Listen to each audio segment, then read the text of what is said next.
Why do I keep preparing for a future I don't want? This was a question I came up with a couple of weeks ago when I was in bed and couldn't fall asleep. It just feels like I'm working towards two different dreams and one of them is not mine. And the one that's not mine is the one I'm putting more energy towards. I'm a freshman in college. This is my second semester in college. And I'm enjoying college. I've made friends. I like my professors. It's going good. But it just takes up a lot of time. And I don't want to miss out on social experiences. I don't want to completely ignore my classes and then do horrible and fail out. But I also feel like I'm not leaving any room, or there really isn't much time for the things I actually want to do, my actual goals, my dreams, my ambitions. And so it feels like I'm struggling and I have this constant inner conflict inside of me where I know I want to prioritize working on the book, or I know I want to prioritize school, or I know I want to prioritize social interactions like playing ping pong, like um, playing basketball. I just did that last night. I know that's important. I know that's part of life experience. I don't want to deprive myself of that, but just doing work, thinking that's the only way. But I also feel like I'm struggling to figure out a balance because there's only so much time. And I don't want to not necessarily waste it, but I don't want to prioritize some other things over the goals, over my dreams, and then a couple years down the line be like, well, we did these things and that was fun, but we ultimately had like no progression towards our actual goals. And it's been a thing I've been battling with, I think, the past couple of weeks. I've been thinking about it and I've been journaling, so I want to read you guys a couple of the things I've wrote down. Because right now, I have the first week of college back after the semester, like second semester, first week, and it was a lot of work. I was in the grind, I was in a good zone, so I didn't really have these thoughts. But this was when I was sick, um, and this was the week before, and these thoughts just kept coming up. I guess since I wasn't work, I was able to have these thoughts. So this is what I wrote. Right now, I'm struggling with whose advice to listen to. Should I get a job and just keep my dreams a hobby? Or should I work only on my dreams as much as possible, obsess and shut everything and everyone out until I make it to the top alone? Should I try to find balance, but what does that mean? How do I incorporate family into the things that I'm doing and the other things of school, book, homework, working out, YouTube? How do I organize the rest of my time? I'm just going to keep grinding because I like what I'm doing right now, but how do I know what I'm doing is what I should be doing? Is college and being here worth it? What would make it worth it? And maybe that's just a question everybody has, and maybe I'm not unique in that sense, and I just am overthinking it. But what makes the time and the things I'm doing worth it? Like, how do you define social worth of hanging out with friends? Even though it might not necessarily go towards my goals, it is fun and I enjoy hanging out with friends. It's a good release. How do I balance all of that? Because in high school, I spent a lot more time with the social aspect. I did track and field, and it was just a lot of hanging out with the guys, and it was part of also just the goal of working hard in track and field. But now it feels like at home I was more of involved in that social aspect, and now like we were talking about group leader. This is just a joke, but we were talking about group leader in our college group, and in high school I felt like I was more of the group leader in a sense with our friend group because I organized a lot of the hangouts together because I knew everybody better than most people did. Like I had everybody's number, and I had personal relationships with all of my friends. So like I don't know, I was able to connect with every single one of them, maybe a little bit deeper than the aggregate combined, if that makes sense. And here it feels like I sort of join later. Like they're doing things, and then I just decide to join occasionally. It's a different role, but maybe it's necessary for focusing more on my goals in college instead of what I did in high school, which is more focusing on the social. So it's an interesting dynamic. I'm getting used to playing that role, or I'm trying to get used to it, because I'm so used to being the one who's like, all right, let's do these plans, call all these people, let's get together and do things. And it's so easy for me to slide back into that. But I don't know if I want that to be my position here in college, because then that takes me away from doing the other things of working on this podcast, of working on the book I'm writing, on working on school, working on my other goals for YouTube and other aspirations that I have. Maybe it's good that I'm playing this sideline role. Here's another thought that I had, similar along the lines of this topic, and it was just January 10th. I'm afraid that if I lose the insecure part of me, the thing that drives me, I'll lose my motivation, and I won't achieve my goals. But I also know that drive is what causes me to get injured, to get sick, to get burnt out. It seems that when I am now trying to get rid of it, I lose all motivation. I want my motivation back, but I don't want to destroy myself in the process. But maybe that's the only way, and if that's the case, I guess I'll take those side effects. This was when I was sick, and I couldn't, or I was low energy. I wasn't sick yet. I was tired, a little burnt out, and I was just like, okay, let me just rest, let me just chill.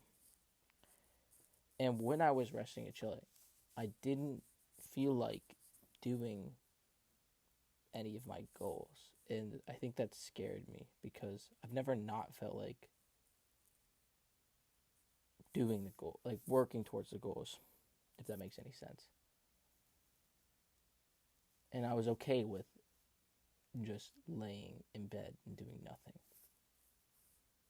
Maybe that's a good thing. Maybe that means I'm growing and progressing and I'm able to relax and not have it be like a worry. But it's just a thought that I had. Like, what's driven me is even if it's not real, I maybe manifest it to make it real, is the chip on the shoulder type of mindset. And so if that's not what drives me, then what will drive me? I enjoy doing what I do, but I don't know if that's enough. Like, I enjoy playing basketball, right? But I'm not trying to make it to the NBA, right? But I want to be successful in these other fields. I want to make it to the, air quotes, NBA in those fields. And I don't want to treat it like it's basketball. I want to treat it like it's something different, this thing that I'm working really hard towards. So I don't know how to have that drive towards those goals without having it come from a place of insecurity, of people doubting that I can do it, or people, even if it's not real, it's me creating an echo chamber so that I can use that as motivation when I don't want to do things. I don't know. That's just a question, an idea that I've had. And so I also had this idea. I was journaling a lot at this point. It was, why am I all of a sudden uncertain of my goals? Maybe I just needed a break.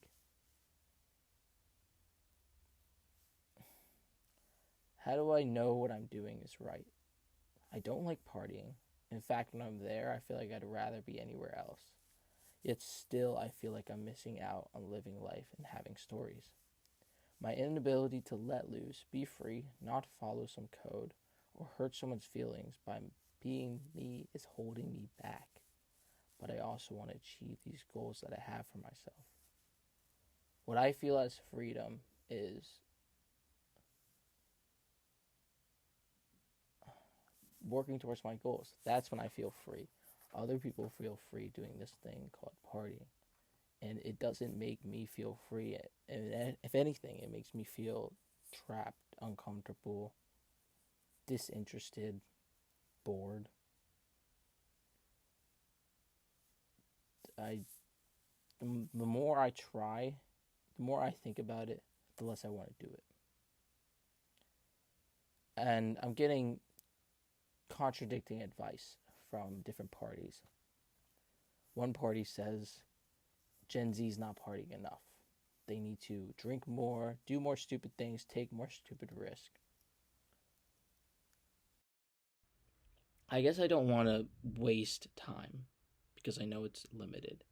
I know the time that we have is limited. I don't want to spend it doing stupid shit. But I also know the stupid shit gives you stories. Stories are fun, and I like stories. And some of the best stories are when people are doing stupid shit. So, it's a weird thing that I'm battling with. And I wrote this thing. I thought it was pretty fire. I said, when pressure outweighs passion, cracks form, and doubt slips through them, poisoning the mind and clouding your vision. And maybe that's what I was feeling. I was feeling too much pressure. I set ambitious goals, maybe too ambitious for this year. And I started to have doubts. And it was distracting me from what I really wanted to do. And that's the balance I've been trying to find. I don't know if you guys have a similar experience, but that's just something that I've been struggling with. And then I even went to the extreme. I said, what's the point doing anything? We are all doing meaningless shit at any of the time of the day. Nothing means anything. We are just passing time until we die. So what's the point? I feel like I've known who I wanted to be and what I've wanted to do for so long that I never got the chance to be lost. Maybe I'm just thinking that the grass is always greener. But part of me wonders if I just put my head down and work, I might miss something. Maybe I think that's what the worry is. I think the worry is if I just work hard, if I take that advice of the other party of working hard, I'll miss the contradictory party saying that you should be partying more, you should be drinking more, and doing all these things, taking risks. I'll miss what they gain from doing that. And maybe I won't be able to do both. Maybe I have to figure out which future do I want? Is it the future of partying and delaying my dreams? Or is it the future of grinding, getting to where I want to be? I think I just want things to be perfect. I think that's what it is. I think I want, or maybe not perfect, but I want to have equal parts of fun social experiences and equal parts of success. Because I know if I just grind, maybe I'll get there faster, but I'll also be lonelier. I'll be more, not depressed, but upset, I guess. And if I instead decide to party all the time, then I'll never reach my goals. But is there a balance? Is there an in-between where it may take me a little bit longer than the other one, but I'll enjoy it more? And it'll be more fulfilling, more fun. And so what I wrote is... Actually, no. I started to read this book because I wanted to learn more about this topic of preparing for a future you don't want. And this book's called The Four Agreements by Don Miguel Ruiz. I think that's how you pronounce it. And he had this concept, and it was called the dream, right? Everybody dreams. Everybody has a dream. But then he talks about this thing called society's dream. And we often get those conflicted with our dreams, and our dreams get clouded and distracted. When you're a kid, you know what your dream is. But then he says the social conformity of your parents yelling at you not to do this, not to do that, creates a conflicting dream and clouds the dream. It makes you think the dream that you have is a dream that you've always had. And it might not be necessarily true. And you might not be following your actual dream. You're following society's dream because of the social conditioning that you've been through. And we create these two people in our mind, the judge and the victim. And the judge is what your parents said to you. It became a thing in your head, no longer needing your parents. You self-regulate in a sense, but you're also forcing yourself in a box of social construct. It's a very abstract thinking type of book, but it also was a very eye-opening because it put things in your head into physical entities, the judge and the victim. Inner judge finds guilt and punishes us, and the victim carries shame, guilt, and self-pity. And so it's a constant cycle. Say you said something mean to your friend. You didn't mean to say it mean, but it came off mean and hurt their feelings. You realize it did. You didn't say anything in the moment. And then you're back at home or you're driving home and you're beating yourself up about it. Oh, I shouldn't have said that. I should apologize to him. Why did I say that? I should have said this. All this stuff. That's the judge. And then it's the victim be like, oh, I shouldn't have done that. And the judge is the one beating you up for it. And often we beat ourselves up more than anybody else does. And he says, what's the point in doing that? You can address you did something wrong, but the continuous beating yourself up is just counterproductive. And he talks about self-love and acceptance, accepting who you are as a person, accepting that you're going to make mistakes, but you're trying your best. And as long as you're trying your best, you can make those mistakes with grace and understand that it's part of life and you're trying to improve and you're learning from it. Because we're all learning from life. We don't know how to do everything. And so he has in the main part of the book is the 4 agreements. The 4 agreements are, well, the first one is be impeccable with your word. And impeccable means without sin. So he's talking about what we say is very important. What we say to others, how we interact with others, how we communicate, very important. And so he's talking about being impeccable with your word means don't use your words to poison others. Don't be hateful just because you feel hate inside. If you speak with love, you'll feel love, is kind of what he was saying. Because he used the example of this mother and this daughter. And this daughter loved to sing. She would sing in the house. She was happy to see her mother when she got home. But her mother had a hard day at work, worked long hours, and just wanted some peace and quiet, just wanted to relax. But her daughter kept singing.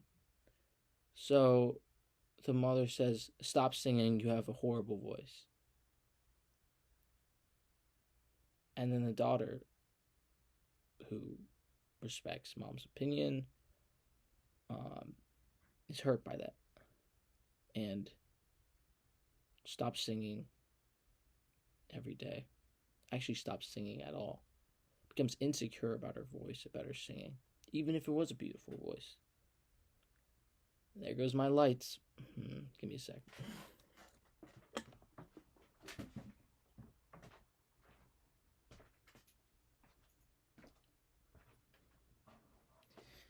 Yeah, that happens every time, every 15, 20 minutes because of the stupid sensor is by the door, and it's blocked by the closet right there. So that's probably going to happen a lot.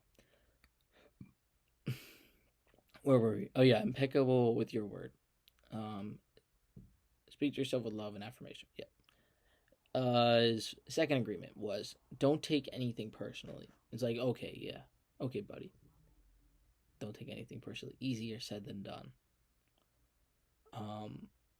Because it's hard not to. But he constructed it in a way where it was what people say are just words floating in the air. They only hold weight once you grab them and agree with them. And then that's when you take something personally. So, for example, if someone told me,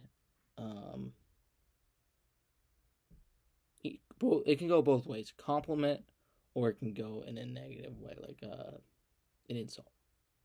Someone said, "Oh, you look good today," or something like that, and you just spend, I don't know, 5 minutes in the mirror, be like, "Oh, I got these pimples everywhere. I'm looking kind of fat." Blah blah blah blah blah. Someone says, "Oh, you look good today." You can either agree with it and feel good, or you can disagree with it and be like, he's just saying that to make me feel good. He doesn't know I look ugly. What's he talking about? He doesn't mean it. He's lying. And he says, why pick the second one when you can enjoy the first one? Why do we pick the negative when the positive? Why can't we accept compliments? And in the insults, why do we accept the insults so much easier than we accept the compliments? And that's what he meant by taking things personally. We choose to believe or not believe other people's opinions. Their opinions, they're not necessarily reality. We all live in different realities, so they're opinions. And them judging your facial features, calling you ugly or something, is because in their head, they're judging themselves on those metrics too. And it's probably 10 times worse in their head too. And so instead of maybe getting upset or angry at the person, you can be like, wow, they must have it really bad in their head. I feel bad for them.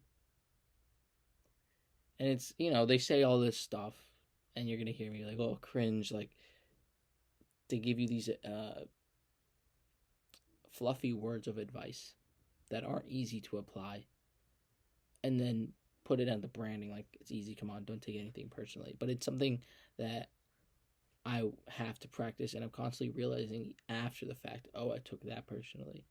And after reading this book, it's just the mental framing has shown me a different way to view life in conversation. And it's allowed me to separate myself from some of the hate and some of the just positive and negative interactions. Don't allow them to take you for the ride. Pick which ones you want to use, if that makes sense. The third one was don't make any assumptions. This one, to me, is probably the most important, because we do it so much, especially off of first impressions. And I'm really trying not to, because assumptions can cause you to not do what's best for you. If, for example, you're like, oh, this girl wouldn't like me, blah, blah, blah, blah, blah. You'll never go up to them, you'll never know. Whereas doing action instead of thought is significantly better in conversation and in situations where miscommunication happens, because in your head you created a narrative that's separate from reality. And this happens a lot in relationships. A lot. Oh, well, I thought you were going to do this, and I thought you never asked me to do that, though. But, you always do this, and it causes this friction and miscommunication that shouldn't exist if we just talked a little bit more and assumed a little bit less. So when he said that, don't make assumptions, I was like, yeah, whatever. But then when he explained it, I was like, wow, that makes so much more sense. And I agreed with it, and I'm really trying this one the hardest, because I feel like I judge the most, because I judge myself the most. And then the fourth one was always do your best, which, okay, Everybody says that. These are all like cliche things that everybody says. But if you read his methodology behind it, it really connects. He says focus on the process, not reward. Overworking leads to burnout and unhappiness, and live one day at a time. And these are all things people say, but what does it really mean? Live one day at a time. It means just focusing on doing the best in the present. And it's really hard for me to stay in the present because I'm so focused on looking at the future. But it's also... Okay, let me give you an example. I had a discussion class yesterday. And I was nervous because I knew nobody in the class. I was heading to the class. I was getting nervous. I'm like, I don't know any of these people. Probably the youngest person there. It's going to be awkward. Blah, blah, blah, blah. And then while I was walking, I was like, wait. Why am I already conditioning myself to make this a bad situation? What value does that bring me? None. It brings me no value. And so I switched it. I switched it up completely. I was like, we're good at talking to people. This is going to be easy. This is going to be fun. We're going to get to meet new people. They're going to be nice. We're going to have new friends. Teachers are going to be, it's going to be easy class. You're good at discussions. You like discussing. You read the readings. You're prepared. And it ended up being a positive experience. Now, did those positive thoughts help at all when I got in the classroom? Hell no. Hell no, it didn't. I was still nervous when I got into the classroom. But it taught me something. Why are we wasting time thinking about negative thoughts? Why am I already conditioning myself that this is going to be a horrible experience when I haven't even lived it yet? When I don't know it's going to be a horrible experience? Why would I do that as a prerequisite? I should think positively, and if it's negative or positive, then okay, we go from there. But why should I condition myself that it's anything but positive? So this book, that book really eye-opening, and it really helped me. And so he talks about society's dream, and I'm going to bring it full circle back to what I was talking about at the beginning of the podcast. I'm not sure if my dream is mine, or if this book, what it calls society's dream, is the dream that I have. I know college is not my dream. I know I enjoy college, I enjoyed high school, but it wasn't my dream. I watch videos of people online doing what I want to do, and I just feel like I get this energy of freedom, I guess, of a great sense of enjoyment.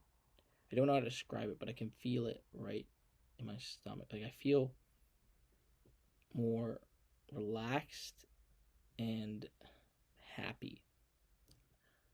I don't know. There's probably a better way of describing it, but I don't know the way of describing it because it's undescribable. And then that gets casted over by spite for me not being there and not working towards that 24/7. So I'm still working on it. I haven't figured it out. This wasn't a video of me figuring it out. This was a video of me talking about what my thoughts are right now on this topic.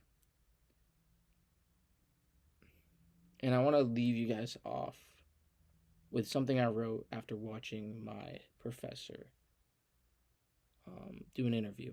But first, I'm going to get a sip of water. All right. If something is uncomfortable, does that mean we avoid it?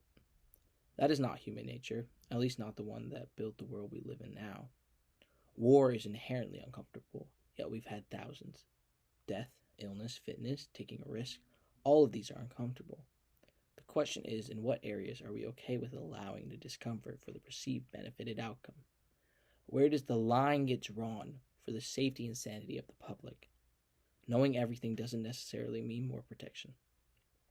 Knowledge can be protective in the right doses, but poisonous and overwhelming if it is too much. Why else do you think schools have grade levels? It's the slow release of information until you get what we have deemed a sufficient level. Maybe the tides are changing. Maybe we need to reassess the levels. But if we listen to everything, nothing gets heard. We become mute, surrounded by the noise of thousands of voices, not even hearing ourselves. We take them for granted and become accustomed to tragedies. So what stories do we allow the world to see while thousands of others stay in the shadows? We need a filter, or at least some system, because free speech is a powerful right. We don't want to be tainted with information overload, relying on autonomous systems such as AI to carry the burden while we sit on our asses in ignorance. I think that's why I do this podcast. I was interested in journalism, free speech, podcasting in general. I've watched a lot of podcasts. And I eventually want to uncover real stories. And there's this whole thing with the news and the media and misinformation, fake news, not trusting big corporations. And I want to bring back trust in journalism and talk about things that connect with people my age. That isn't just house fires, although important to cover, but also just topics that relate personally to people our age, so that they have a personal connection, and with a personal connection they'll create trust with information. And not saying that I won't do hard research, I definitely will, but it will just create a different level of security. Alright, well, thank you for watching. If you watched all the way, I'm surprised, because this is only my 4th podcast episode. Definitely getting better at doing it, but still got a long way to go before it's like high quality. Obviously, I'm recording this with my phone and a microphone, but eventually we'll have actual guests, not just my friends, and it will be something hopefully pretty amazing in a couple of years. But thank you for watching. If you watched this episode, please subscribe, please like, and I'll see you next time.